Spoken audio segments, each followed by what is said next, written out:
In the city of Pompeii, in the year 39 AD, a boy was born to a slave woman named Prima in a cramped room above a wine shop near the Stabian Baths.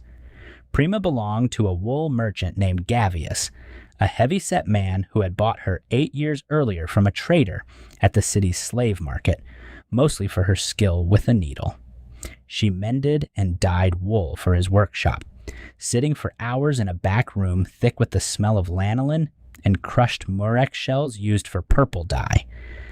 Gavius rented the room above the wine shop to house 3 of his household slaves, paying the shop's owner, a freedman named Sextus, a portion of his wool profits each month in exchange. The boy's father was a dock laborer named Caius, a free man who unloaded grain ships at Pompeii's river port and spent what little coin he earned on wine at the very shop beneath Prima's room, which is how the two of them had met 2 years earlier, trading words through the same window night after night until words became something else. Caius had no legal claim to the child, since Roman law followed the mother's status, and a child born to an enslaved woman was born enslaved, regardless of who the father was. He visited when he could, which was not often, and brought salted fish when he did. Prima named the boy Lucius. At 1 month old, he was small and quiet, fed barley gruel boiled soft because his mother's milk had thinned from the long hours and short meals that came with her work. She carried him tied against her hip with a strip of old wool while she swept and scrubbed the floors of Gavius's workshop, setting him down in a corner near a basket of raw fleece whenever her arms gave out, where he would lie watching the dust drift through the one high window cut into the workshop wall.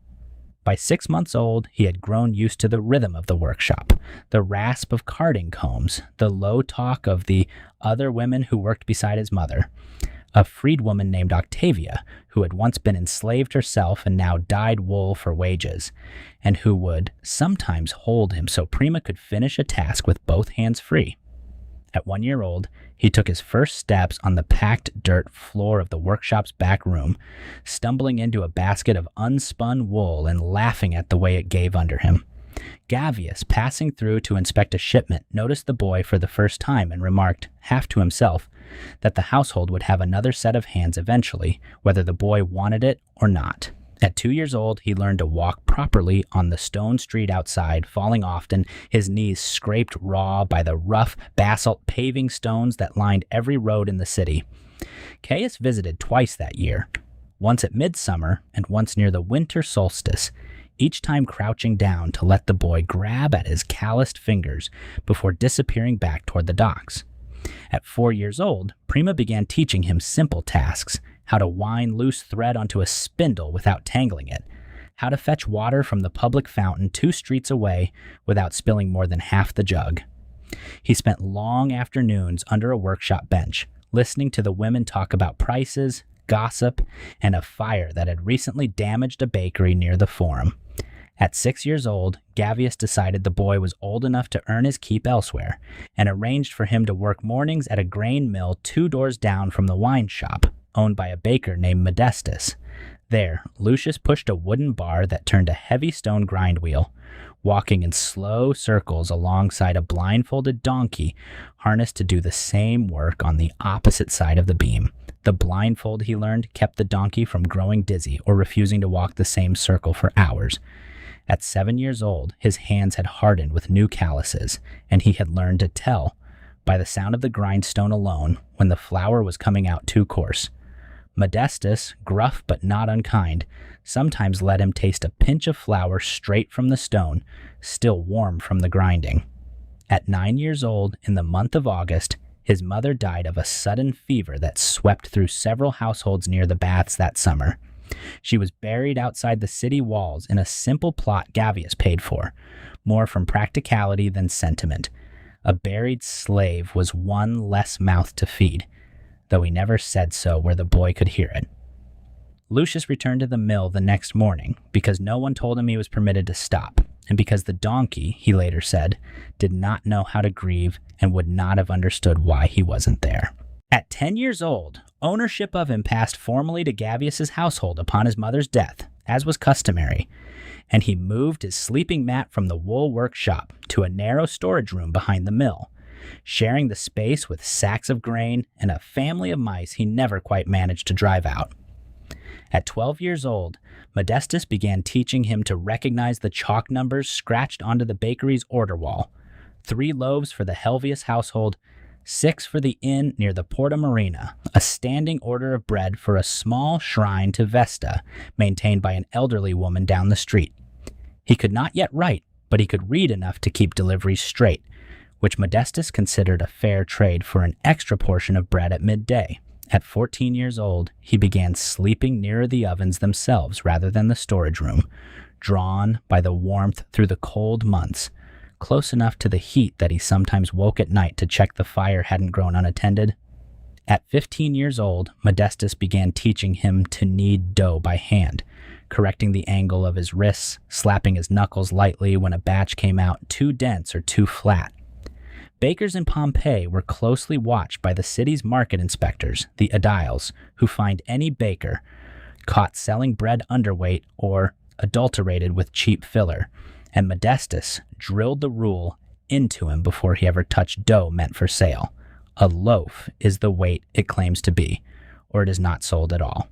At 16 years old, he made his first batch of bread entirely on his own, from the lighting of the oven to the final loaf pulled from the coals, while Modestus watched without correcting a single step. At 17 years old in the spring, Modestus, who by then had purchased Lucius outright from the aging Gavius the previous winter, mostly to secure a reliable worker for his growing bakery, freed him. The decision was not purely generous. A freedman could legally sign contracts and handle money on a master's behalf in ways a slave could not, and Modestus wanted him trusted enough by customers to manage deliveries to the forum unsupervised. Lucius took a version of Modestus's own family name upon his manumission, as freed slaves customarily did, becoming Lucius Modestus.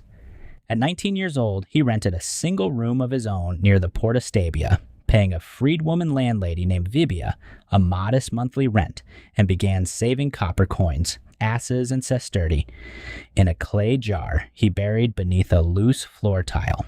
At 21 years old, he had saved enough, combined with a loan from a moneylender named Faustus at a steep but manageable rate of interest, to begin negotiating for a small shop front of his own, 2 streets from the forum, previously used by a cloth dyer who had retired. At 22 years old, he opened his own bakery in that shop front, installing a millstone and oven with the last of his savings, and painted his name above the door in red lead paint, Lucius. He kept the bakery open 6 days a week, closing only on market holidays, and within the first year had built a small but steady list of regular customers, including the household of a minor city councilman who valued punctual delivery above all else. At 23 years old, he met a woman named Aelia, who ran a garum stall, fermented fish sauce, the most common condiment in Roman cooking, 3 doors down from his bakery. Aelia had been born free, the daughter of a fish sauce merchant from Pompeii's harbor district, and had taken over her father's stall after his death 2 years earlier. They married that autumn, in the month of October, in a small ceremony attended by 6 guests and a goat someone had brought as a wedding gift, and which was eaten at the small gathering afterward. At 24 years old, his first son was born. He named him Modestus, after the baker who had taught him to read flour with his hands and had, in freeing him, given him a future no one had promised him at birth. At 26 years old, a second child came, a daughter he and Aelia named Prima, after his mother. That same year in February, a moderate earthquake struck the region, a common enough occurrence that most residents barely discussed it the next day, and cracked the wall behind his oven badly enough that he spent the following 3 months rebuilding it himself, brick by brick, after the bakery's daily work was done each evening. At 30 years old, a city inspector fined him 2 sestertii for selling underweight loaves, a common accusation leveled against bakers across the city, and one he never fully admitted to deserving, insisting privately to Aelia that the scale itself had been faulty. At 32 years old, his son Modestus, now 8, began working mornings at a neighbor's mill, just as Lucius once had, pushing the same kind of wooden grinding bar, beside a different donkey wearing the same kind of blindfold.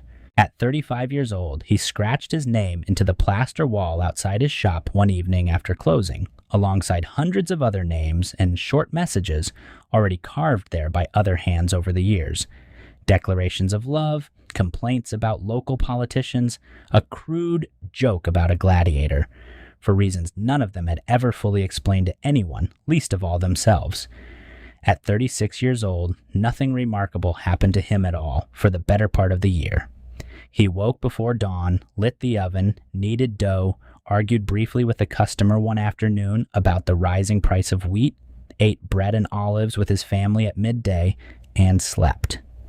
His daughter Prima, now 10, had begun helping Aelia at the garum stall on market days. His son Modestus had grown tall enough to reach the bakery's highest shelf without standing on a stool. At 37 years old, on the 24th day of August, he woke before dawn as he had every working day for 15 years and lit the oven. By midday, the mountain above the city, Vesuvius, a mountain no one living in Pompeii had ever seen do anything at all beyond hold its shape against the sky, split open with a sound that carried for miles. Ash began falling first, light as snow, and his daughter Prima ran into the street laughing, catching it in her open hands before anyone understood what it meant.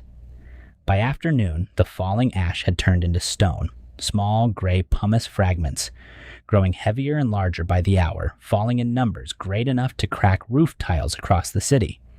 Lucius closed the bakery's front shutters and gathered Aelia, Modestus, and Prima inside, near the warmth of the oven he had built with his own hands 12 years earlier, the same oven that had, that very morning, baked the bread, now sitting half-finished and forgotten on its stone floor.